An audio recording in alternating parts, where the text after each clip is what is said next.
మన ఇంటి పట్ట పని ఏమైంది? అది అయ్యేలా లేదే.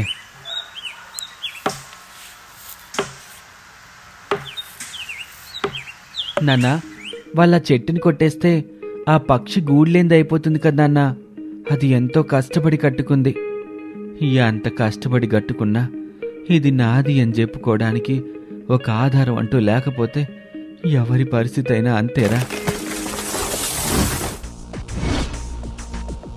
మన ఇంటికి పట్ట లేకపోతే మనము మన గూడిని అలాగే కోల్పోవాల్సి వస్తుంది. అప్పుడు మనము ఆ పక్షిలాగా దిక్కు మొక్కు లేకుండా ఎగిరిపోవాల్సి వస్తుంది. మనల్ని ఈ సమస్య నుంచి ఆ దేవుడే కాపాడాలి. మీరందరూ ఎక్కడెక్కడి నుంచో వలసొచ్చి ఇక్కడ ఇల్లు కట్టుకున్నారు. మీ ఇల్లులు ఎక్కడుంటే అక్కడే మీ స్థలాలకు శాశ్వత ఇంటి పట్టాలిచ్చే బాధ్యత నాది. మన ప్రభుత్వం రాగానే ఆ పని నేను చేసి పెడతాను.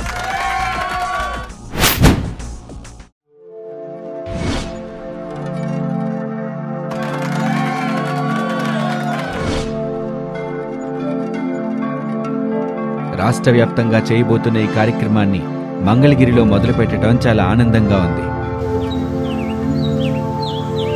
ఇప్పుడు మనకి ఏ సమస్య లేదు, దానికి ఏ సమస్య లేదు.